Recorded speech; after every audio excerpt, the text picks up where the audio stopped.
1절로 8절까지 말씀을 함께 보겠습니다. 안식 후 첫날 일찍이 아직 어두울 때에 막달라 마리아가 무덤에 와서 돌이 무덤에서 옮겨진 것을 보고 시몬 베드로와 예수께서 사랑하시던 그 다른 제자에게 달려가서 말하되 사람들이 주님을 무덤에서 가져다가 어디 두었는지 우리가 알지 못하겠다 하니 베드로와 그 다른 제자가 나가서 무덤으로 갈새 둘이 같이 다름질하더니 그 다른 제자가 베드로보다 더 빨리 달려가서 먼저 무덤에 이르러 구부려 세마포 놓인 것을 보았으나 들어가지는 아니하였더니 시몬 베드로는 따라와서 무덤에 들어가 보니 세마포가 놓였고 또 머리를 쌌던 수건은 세마포와 함께 놓이지 않고 딴 곳에 쌌던 대로 놓여 있더라. 그때야 무덤에 먼저 갔던 그 다른 제자도 들어가 보고 믿더라. 아멘. 부활의 아침, 우리 예수님의 부활을 본 증인들로서 더 큰 믿음을 가지시는 아침 되시길 간절히 축원드립니다.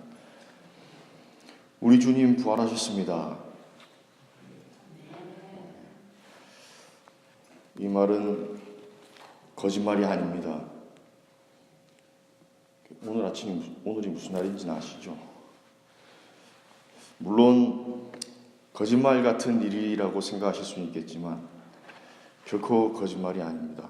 그러니 오늘 하루 혹시라도 이 말을 믿지 않는 사람일지라도 이 말을 더 많이 하시는 그런 고백이 있는 소망이 있는 하루 되시길 바랍니다. 이 부활의 주일, 이 새벽은 어쩌면 교회에게 가장 중요한 시간입니다. 부활이 가장 중요한데 어떻게 보면 부활 없는 십자가가, 즉 희생이 없는 십자가, 우리에게 향한 사랑이, 예수 그리스도의 사랑이 없는 십자가가 세상에는 오히려 더 많아지고 있는 것 같습니다. 그들은 말합니다. 희생의 십자가고 이 십자가도 사랑의 십자가고 헌신의 십자가다. 하지만 하나님의 구원의 십자가는 예수 그리스도의 보혈과 또 하나님의 부활의 구원의 그 사역이 있기 때문에 특별한 십자가가 되는 것입니다. 이 부활의 십자가를 묵상하는 아침입니다. 십자가가 있어야 부활이 있고 부활이 있어야 십자가의 의미가 있습니다. 그 십자가와 부활이 나의 생명이 되고 또 우리의 고백이 되고 있는가? 십자가와 부활은 어떤 관계에 있고 또 오늘 우리와는 어떤 관계여야 하는가? 첫 번째로 십자가가 인간의 최선이라면 부활은 하나님의 최선입니다. 십자가 사건 현장에서 모든 사람들은 나름대로 최선을 다해서 예수님을 죽입니다. 예수님을 죽이고 경멸하고 멸시하고 천대합니다. 유대인들도 제사장들도 로마 군인들도 모두 예수님을 죽이는 것에 총력을 다합니다. 오늘 새벽까지도 모든 인간들, 모든 사람들은 그 예수님을 죽이는 십자가에만 최선을 다합니다. 즉 죽음에 집착하고 있죠. 그리고 3일이 지나서 자신들이 최선을 다해서 만들어 놓은 그 걸작품 같은 그 죽음 앞에서 모두 만족하면서 안식을 취하고 있습니다. 그때 한 분 하나님만이 홀로 당신의 최선을 다해서 당신의 성실하심을 나타냅니다. 하나님만이 하나님의 일을 행하십니다. 여기서 한 가지 생각해 보면 좋을 것이 죽음을 위해서 열심히 최선을 다해 일한다는 것이 말이 되는가? 사실 저희들은 모두 열심히 살아갑니다. 모든 생명들은 열심히 살아갑니다. 최선을 다해서 살아갑니다. 살아남기 위해서 최선을 다합니다. 이 말이 맞겠죠? 열심히 일하고 열심히 살아가고 열심히 싸워서 살아남습니다. 로마 군인들도 자신들이 살아남기 위해서 최선을 다했고 유대인들도 자신들의 자리를 지키기 위해서 최선을 다했습니다. 예수님의 십자가 길 옆에서 예수님을 향해서 멸시와 천대를 쏟아부은 사람들도 그렇게 자기들 안에 있는 이 죄악, 그 분노, 그 악을 마치 6월절 어린 양 위에다가 쏟아붓는 것처럼 쏟아내지 않으면 자기들이 살아남지 못할 거라는 그런 마음으로 최선을 다해서 살아남기 위해서 몸부림친 날이었습니다. 그런데 자신들이 살아남기 위해 하던 그 모든 행위들이 사실은 자신들을 죽음으로 내모는 그런 행위였다는 거죠. 어느 누구도 예수 그리스도의 십자가와 그 하나님의 구원의 사건을 위해서 일을 하지 않았습니다. 그런 상황에서 아무도 어떻게 보면 어떤 일도 하지 않는 그 상황에서 하나님만 열심히 하나님의 일을 하십니다.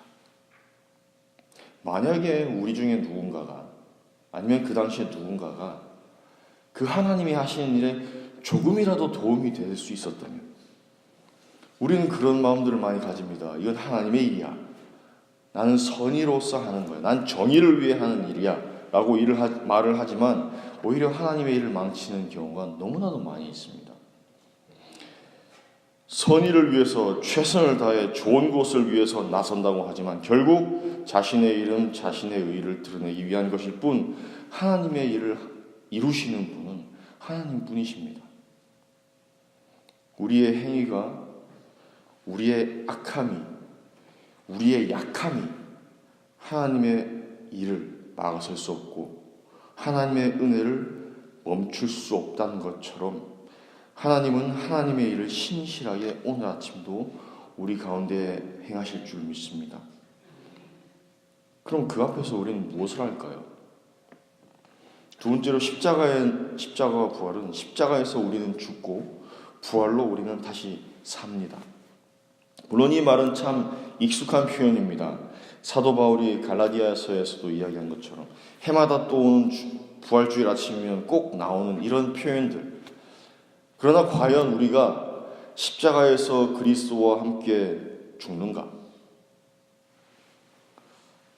저는 제 모습을 고민해 봤습니다. 아닌 것 같더라고요. 그리스도를 다시 죽이기는 하겠지만 내가 죽는가? 앞의 내용에서 계속 연결해서 생각을 하자면 우리가 살려고 발버둥치는 삶이 결국 죽음이라는 것. 그리고 십자가에 그리스도를 못 박는 모든 그런 죽음에 집중한 죽음의 최선인 우리의 나날들이 모두 죽음이라는 것. 결국 그리스도를 그래서 죽일 수밖에 없는 우리의 숙명 같은 매일매일의 하루들. 그래서 우리에게 십자가는 죽음처럼 결코 뗄래야 뗄 수 없는 그런 부담인지도 모릅니다. 십자가를 지게 했던 사람들이나 죽음을 애도했던 여인들이나 도망갔던 제자들이나 모두가 하나 되어서 그리스도를 죽이는 그 날들. 그 도망갔던 제자들이 맞이한 아침이 과연 살아있고 생기 있는 아침이었을까? 죽음 같은 아침, 죽을 것 같이 괴로운 아침, 그 아침을 맞이한 살아도 살아있는 것 같지 않은 아침. 여기서 한번 생각을 해봤으면 좋겠습니다. 만약 우리가 우리를 구해주실 수 있는 유일한 한 분인 그분 그리스도를 죽이면 우린 과연 살 수 있을까?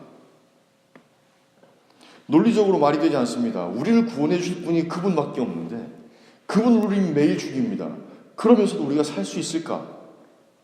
여기에 대한 답은 참 쉽게 이야기하지 못하면서 그리스도는 항상 십자가에 못 박습니다. 그렇게 오늘 우리도 마치 예배는 드리는데 이 열심을 다하는데 그 새벽에 무덤을 향해 나아갔던 막달라 마리아와 다른 마리아처럼 어쩌면 죽음의 자리로 달려나오는 우리의 열심이진 않습니까? 그 소식을 듣고 죽음이 있어야 되는 그 자리에 죽어 있어야 되는 그 자리에 죽음이 없더라 라는 그 소식을 듣고 그래? 분명히 죽음이 있어야 되는데 하고 확인하러 달려나오는 그 전력을 다해서 달려나오는 그 요한과 베드로처럼 우리의 열심히 나아가는 그 마지막 자리가 과연 생명의 자리입니까? 아니면 죽음을 확인하는 자리입니까? 우리는 이 아침도 어쩌면 예수님을 그 마리아와 제자들처럼 죽음의 자리에서 찾고 있는지도 모릅니다. 새벽같이 일어나서 열심을 다해서 나아왔지만, 복음을 듣고 전력으로 달려갔지만 결국 무덤 앞일 수밖에 없는 우리의 모습들. 그렇듯 우리는 끝까지 우리의 최선을 다해서 죽음을 쫓아가지만 하나님은 우리 앞에 이 아침에 빈 무덤을 선물해 주십니다. 이 빈 무덤의 자리, 분명히 시체가 있어야 되는 자리, 썩은 냄새가 진동해야 되는 그 자리, 내가 분명히 확인하고 증언할 수 있는 그 죽음의 자리에, 죽음이 왕노릇하는 게 당연한 그 자리에 우리의 생각, 나의 계획이 죽을 수밖에 없는 그 자리로 하나님은 바꾸어 주십니다. 내 노력, 내 기술, 나의 지식, 그 모든 것이 죽은 그 자리에 아무것도 할 수 없는, 아무것도 알지 못하겠다는 오직 하나님의 일만이 가득한 그 앞에 선 우리 자신을 발견하게 되는 그 아침이라는 것입니다. 그 자리에 서서 비로소 예수 그리스도를 따르는 사람들은 부활을 보게 됩니다.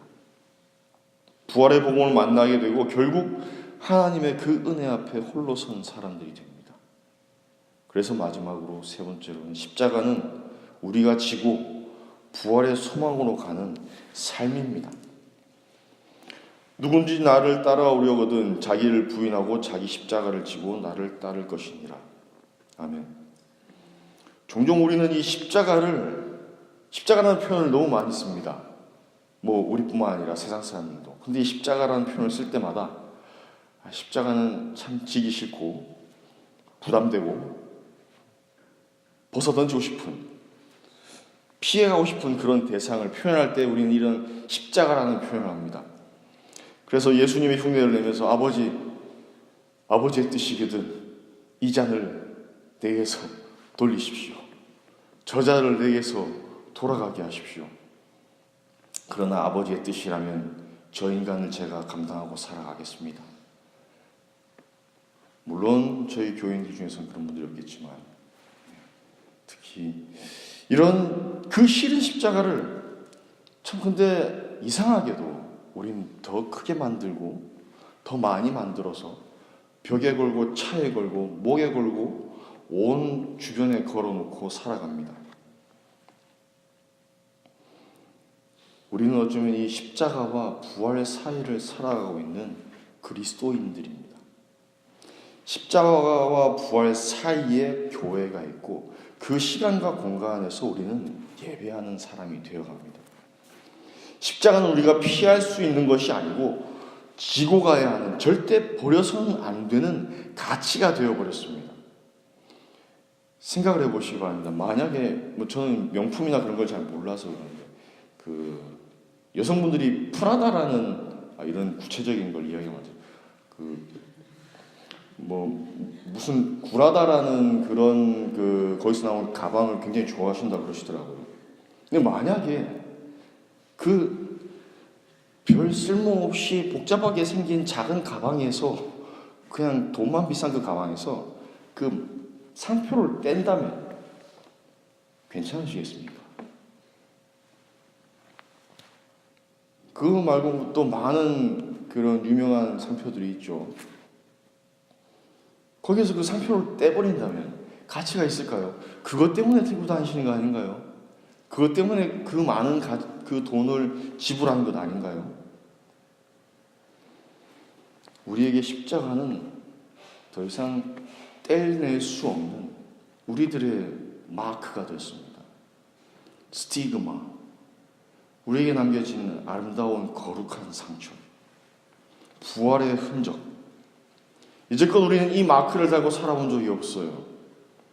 다 나라는 마크, 나라는 상표, 나라는 그 가치를 위해서 살아왔고, 그렇게 열심히 살아왔던 우리에게 아니야, 그 정도의 가치가 아니야. 하나님께서 이 아침에 우리에게 주시는 은혜는 아니 나는 그냥 그 정도 선에서 살아가라고 너를 만든 게 아니야. 과감하게 우리 자신을 부인하고 그 이때까지 달고 있었던 이게 최고의 가치라고 달고 있었던 그 상표를 떼어내고 오늘 하나님은 십자가라는 가치를 우리에게 붙여주십니다. 예수 그리스도를 따르는 십자가의 가치, 부활의 소망을 가지고 사는 그 멋있는 가치의 삶을 살아갈 수 있는 그 마크. 이제 우리는 하나님의 일을 해야 하는 사람들입니다. 이전에는 상표가 달라서 너무 싸구려여서 하나님의 입장에서 우리는 너무 값지고 고급진다고 생각했던 우리였는데 그게 아닌 이제는 하나님의 사람들이 된 우리. 그래서 하나님의 은혜의 십자가, 복음의 십자가를 품고 살아갈 수밖에 없는 우리들.